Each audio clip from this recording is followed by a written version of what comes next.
नमस्कार विद्यार्थी मित्रांनो, स्वागत आहे तुमच्या आपल्या मॅथ्स मॅजिक वर्ल्ड या युट्यूब चॅनलमध्ये. विद्यार्थी मित्रांनो, आपण पाहत आहोत समीकरण हा टॉपिक. यापूर्वीच्या व्हिडिओमध्ये आपण समीकरण कशा पद्धतीने सोडवायचं, त्याच्याशी संबंधित काय नियम आहेत याविषयीची संपूर्ण माहिती घेतलेली आहे. आणि आजच्या व्हिडिओमध्ये आपण समीकरणात चलाची किंमत ठेवून उत्तर कशा पद्धतीने काढायचं हे आपण इथे पाहणार आहोत. ठीक आहे. म्हणजे या ठिकाणी तुम्हाला समीकरण सोडवण्याची गरज नाही, तरी सुद्धा तुम्ही त्याचं उत्तर सांगू शकता. पण या ठिकाणी काय असणार आहे, उत्तर जे असणार आहे, आता यामध्ये तुम्हाला प्रश्न असा असेल, एक समीकरण दिलेले असणार आहे.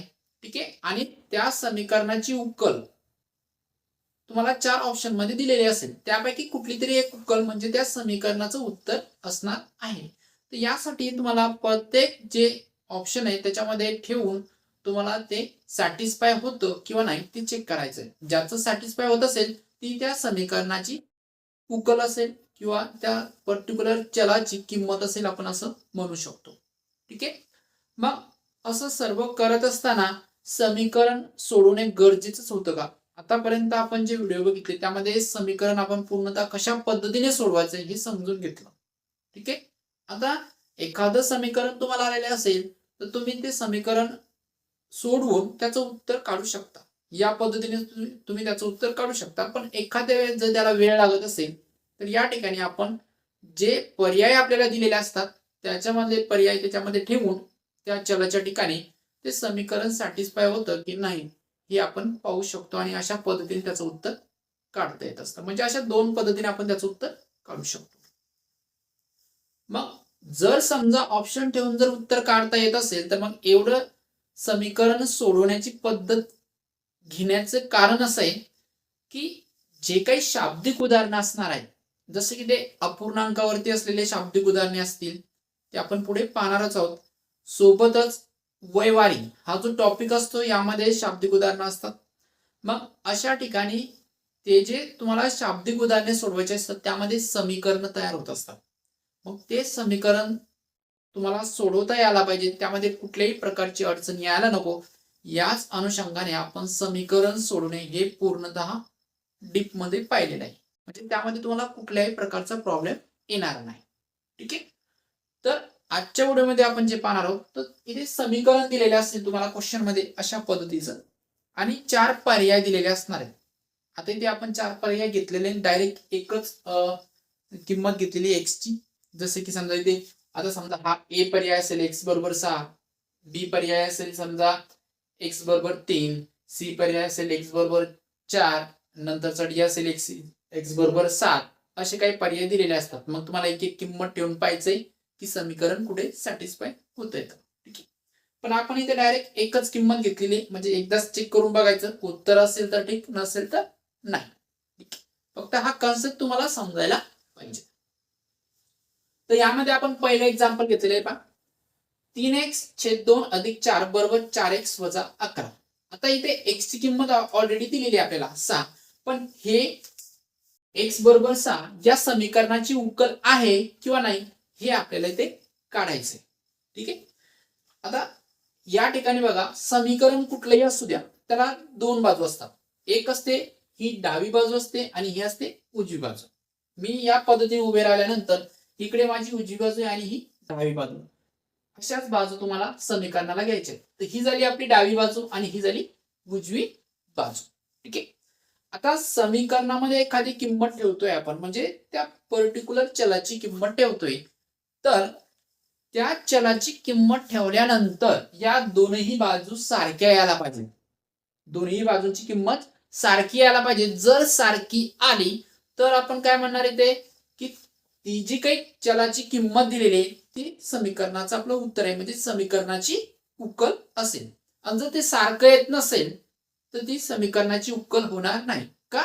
कारण समीकरण हे नेहमी बॅलन्स राहतं, म्हणजे दोन्ही बाजू त्याच्या सारख्याच येतात. म्हणजे त्या चलाची किंमत ठेवल्यानंतर आता तुम्हाला हे सारखं दिसत नाहीये, दोन्ही बाजू सारखे दिसतात का? नाही.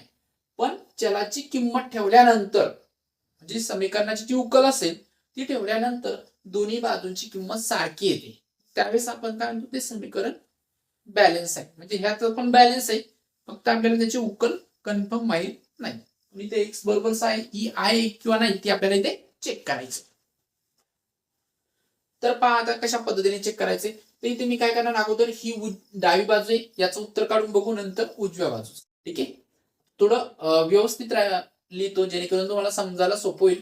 पण ज्यावेळेस आपण सोडवत असतो त्यावेळेस डायरेक्ट करायचं असतं. ठीक आहे, तर पाहिजे याच्यामध्ये डावी बाजू बघा कुठली, तर डावी बाजू कुठली आहे, 3x छेदामध्ये 2 अधिक 4.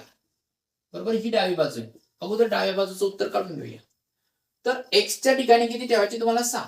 तर इथे एक्स आहे, जे काही 3 गुणिला एक्स याला गुणाकारात आहे 3 गुणिला 6 आणि छेदामध्ये 2 अधिक 4.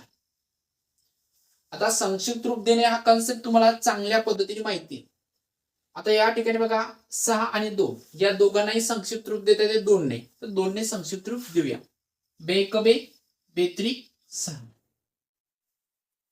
3 या 3 ला गुणाकारात आहे 3 त्रिक 9 आणि छेदामध्ये 1 आहे, म्हणजे सरळ सरळ त्याला काय म्हणणार आपण 9च म्हणणार आहे. 9 अधिक 4. 9 अधिक 4 किती होणार आहे 13. बघा डाव्या बाजूची किंमत किती मिळते, मला 13 मिळते. याच पद्धतीने आपल्याला काय करायचं, आता उजवी बाजू सोडून घेऊया. उजवी बाजू यामध्ये काय 4x वजा 11. 4x वजा 11. ठीक आहे, आता जिथे x आहे तिथे 6 ठेवूयात. 4 गुणिला 6, ही जे x आहे या 4 ला गुणाकाराच्या स्वरूपात आहे. जरी तिथे गुणाकाराचं चिन्ह दिसत नसेल तरी पण ते गुणाकारात आहे. ठीक आहे, 4 गुणिला 6 वजा 11. 4 सकम 24, इथे येणार आहे 24. बरोबर आहे, आणि हे वजा 11. 24 मधून 11 गेल्यानंतर किती राहणार आहे 13. किती राहतील इथे 13. आता या ठिकाणी बघा डावी बाजू 13 आहे, उजवी बाजू सुद्धा 13 आहे. म्हणजे एकंदरीत काय दोन्ही बाजूंचं जे उत्तर मिळतंय आपल्याला ते सारखंच मिळतंय. कसं मिळतंय सारखं. म्हणजे इथे आपण काय म्हणू शकतो, उजवी बाजू किंवा डावी बाजू अगोदर लिहू वाटलं असतं. डावी बाजू बरोबर काय असणार आहे उजवी बाजू समीकरणाची, कारण दोन्हींची किमती कशा आहेत सारख्या आहेत. म्हणजेच याचा अर्थ असा होतोय या समीकरणाचं समाधान होतंय असं म्हटलं जाईल सरळ सरळ. म्हणजे सॅटिस्फाय होतं हे समीकरण या x बरोबर 6 या किमतीसाठी. म्हणजेच काय एकंदरीत तर या समीकरणाची उकल काय असणार मग x बरोबर 6. तर हे कन्फर्म उत्तर असणार आहे. म्हणजे ऑप्शन जर दिलेला असेल तुम्हाला, हा समजा 2-3 ऑप्शन चेक केलेले असेल आणि नंतरचा चेक केला तर इथे दोन्ही बाजू आपल्याला सारख्याच मिळतात. म्हणजे x बरोबर 6 ही काय समीकरणाची उकल झाली. म्हणजे आता इथे समीकरण सोडवण्याची गरज होती का आपल्याला, नाही. जर तुम्ही समीकरण सोडवलं तरी सुद्धा तुम्हाला x ची किंमत किती मिळणार आहे 6 मिळेल. तर अशा पद्धतीने आपल्याला ही किमती चेक करायच्या आहेत. यानंतर दुसरं उदाहरण पाहिजे 7y/3 वजा 4 बरोबर 2y/6 अधिक 8. y बरोबर 6 आहे. आता ही या समीकरणाची उकल आहे किंवा नाही हे आपल्याला इथे चेक करायचं. तर इथे सुरुवातीला आपण डावी बाजू बघूया. डावी बाजू याच्यामध्ये ही डावी बाजू आपली 7y/3 वजा 4. आता ज्या ठिकाणी y आहे त्या ठिकाणी तुम्हाला किती ठेवायचे 6. तर y हे 7 ला गुणाकारात आहे, तर पाहिजे 7 गुणिला 6 छेदामध्ये 3 वजा 4.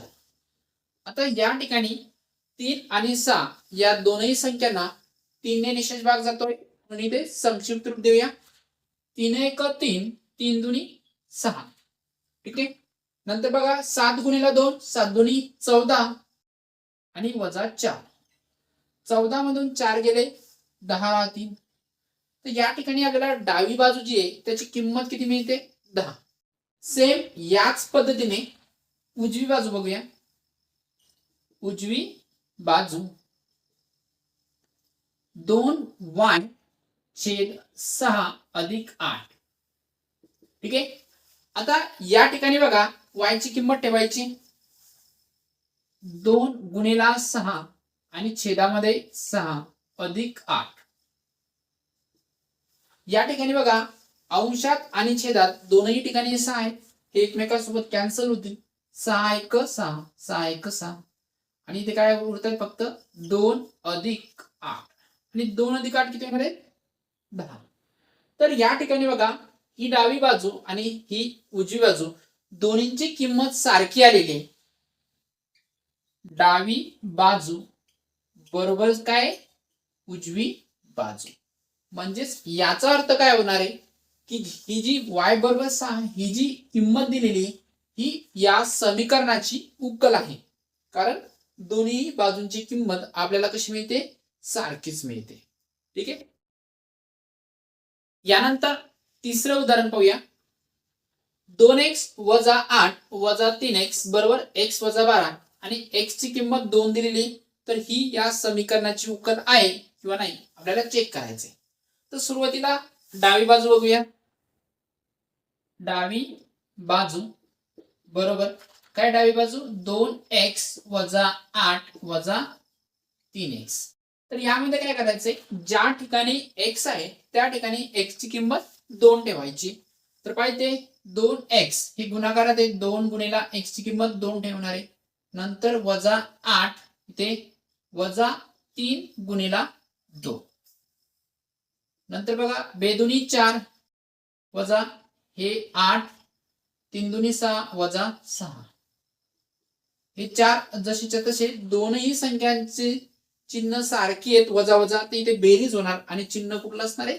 वजाच राहील. इथे वजा 8 आणि 6 किती होतात? ते येतात 14. तर हे वजा 14 होतील. आणि या ठिकाणी बघा 4 मधून 14 वजा होत नाही, तर 14 मधून 4 वजा केल्यानंतर 10 मिळतील. पण या ठिकाणी जी मोठी संख्या आहे त्याचं चिन्ह येणार आहे. मोठी संख्या 14 आहे, 14ला वजाचं चिन्ह. तर हे काय? वजा 10. ठीक आहे. ही मिळाली डावी बाजू. याच पद्धतीने उजवी बाजू बघूया.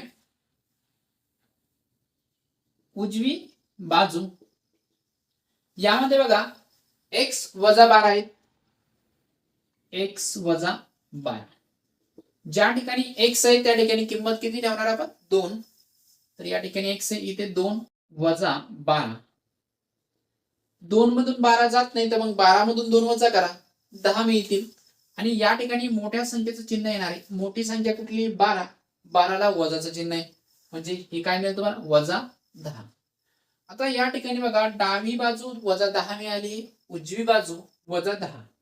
एकंदरीत दोन्ही बाजू सारख्याच आहे. डावी बाजू बरोबर उजवी बाजू. म्हणजेच काय? ही जी किंमत दिलेली आहे आपल्याला x बरोबर 2, तर ही या समीकरणाची उकल आहे असं आपल्याला इथे म्हणावं लागेल. ठीक आहे. यानंतर 4 नंबरचं एक्झाम्पल पाहिजे. x वजा 25 वजा 4x बरोबर वजा 37 आणि इथे हे जे समीकरण आहे इथे x ची किंमत दिलेली x बरोबर 5, तर ही या समीकरणाची उकल आहे किंवा नाही हे आपल्याला इथे चेक करायचंय. आता हे जे समीकरण दिलेले आतापर्यंत जे एक्झाम्पल पाहिले तुम्हाला, उजवी बाजू आणि डावी बाजू दोघांच्या किमती काढणे गरजेचंच होतं. ठीक आहे. पण या ठिकाणी जी उजवी बाजू आलेली आहे त्या ठिकाणी फक्त वजा 37 आहे, म्हणजे इथे उजवी बाजू काढण्याची गरज आहे की आपल्याला? नाही. का? तर या साईडला चल आलेलंच नाही. चल फक्त आपल्याला डाव्या बाजूला दिसतंय, म्हणजे आपल्याला डाव्या बाजूचीच किंमत काढायची आणि ती उजव्या बाजू एवढी येते किंवा नाही हे चेक करायचंय. तर काय या ठिकाणी डावी बाजू काय आपली? x वजा 25 वजा 4x. बरोबर आहे. ज्या ठिकाणी x आहे त्या ठिकाणी तुम्हाला 5 ही संख्या ठेवायची. तर या ठिकाणी बघा 5 वजा 25 वजा इथे 4 गुणिला 5. ठीक आहे. नंतर बघा इथे 5 वजा 25 वजा 4 गुणिला 5, 4 5 20 होतील, वजा 20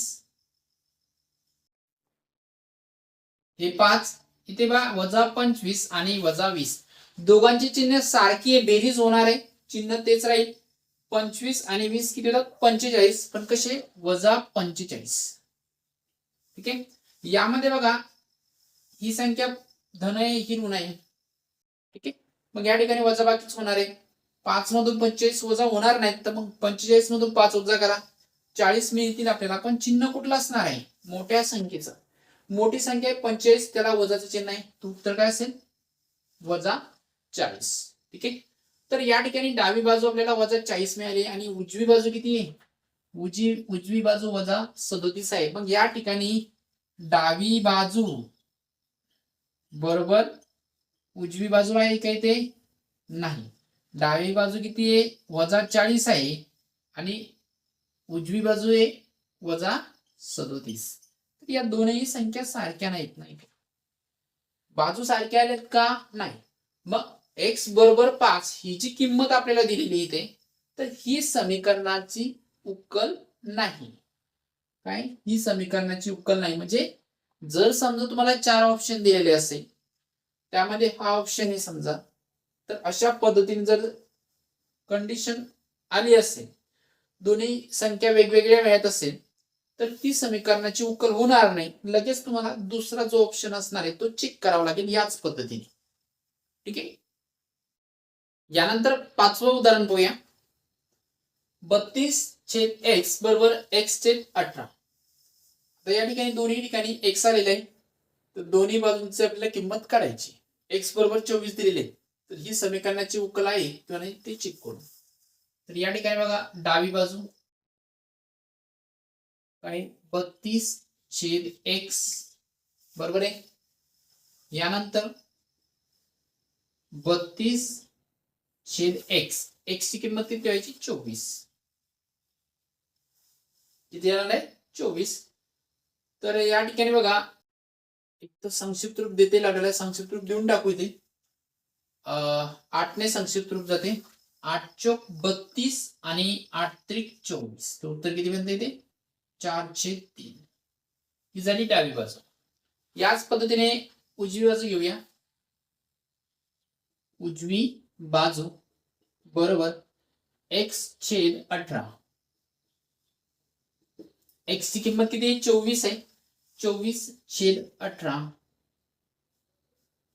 आता या ठिकाणी बघा 24 आणि 18ला या दोनही संख्यांना 6 ने संक्षिप्त रूप देता येईल आपल्याला. तिथे बघा साइन चौक 24 आणि साइन त्रिक 18 किती मिळत आहे? 4/3. तर या ठिकाणी बघा डावी बाजू आहे 4/3 आणि उजवी बाजू 4/3. म्हणजे एकंदरीत इथे डावी बाजू बरोबर आपल्याला उजवी बाजू मिळते. ठीक आहे. तर दोन्ही किमती सारख्या मिळाल्या, म्हणजेच याचा अर्थ x बरोबर 24 ही या समीकरणाची उकल आहे. यानंतर 6 नंबरचं उदाहरण पाहिले. अगोदर डावी बाजू सोडून घेऊया, नंतर उजवी. डावी बाजू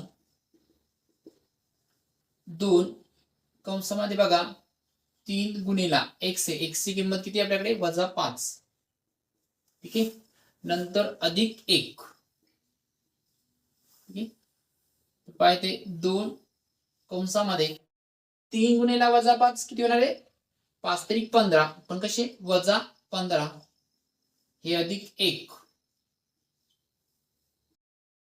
2 गुणिला वजा 15 अधिक 1. आता चिन्ह विरुद्ध आहे, मग वजाबाकी होणार आहे. 15 मधून 1 गेल्यानंतर 14 राहणार आहे. मोठ्या संख्येत चिन्ह वजा, म्हणजे वजा 14 मिळतील इथे. 2 गुणिला वजा 14 किती मिळतील? वजा 28. तर डावी बाजू किती मिळाली? वजा 28. याच पद्धतीने उजवी बाजू बघूया. उजवी बाजू काय? 5x वजा 3. 5x वजा 3. तर x ची किंमत टाकायची 5 गुणिला वजा 5 वजा 3. 5 गुणिला वजा 5, 5 5 25 वजा 25 होतील. ठीक आहे. आणि हे वजा 3. दोन्हींचं चिन्ह सारखं आहे, म्हणजे बेरीज करावी लागेल आणि चिन्ह कुठलं येणार आहे? वजाचं. तर हे होईल वजा 28. या ठिकाणी बघा डावी बाजू वजा 28 मिळाली, उजवी बाजू वजा 28. तर दोन्ही बाजू आपल्याला इथे या ठिकाणी सारख्या मिळत आहेत. डावी बाजू बरोबर उजवी बाजू. म्हणजेच याचा अर्थ काय होतोय की x बरोबर -5 ही जी किंमत आहे ही या समीकरणाची उकल आहे. ठीक आहे. यानंतर 7 नंबरचं उदाहरण पाहूया. 5x - 5 बरोबर 2x + 4 आणि इथे x बरोबर 4 दिलेले आहे. तर ही समीकरणाची उकल आहे किंवा नाही हे आपल्याला इथे चेक करायचंय. तर काय ते अगोदर डावी बाजू पाहूया. डावी बाजू 5x - 5 बरोबर आहे. यामध्ये x च्या ठिकाणी 4 ठेवायचे. x ची किंमत किती दिलेली आहे 4. पाहिजे 5 गुणिला 4 नंतर -5 आहे. 5 चोक 20 20 - 5 20 मधून 5 गेले 15. ठीक आहे. 20 मधून 5 गेले 15. या ठिकाणी डावी बाजू किती मिळते आपल्याला 15 मिळते. याच पद्धतीने उजवी बाजू पाहिजे. उजवी बाजू काय असणार आहे 2x + 4 2x + 4. तर या ठिकाणी बघा 2 गुणिला x ची किंमत किती दिलेली आहे 4 आहे बरोबर आहे. नंतर +4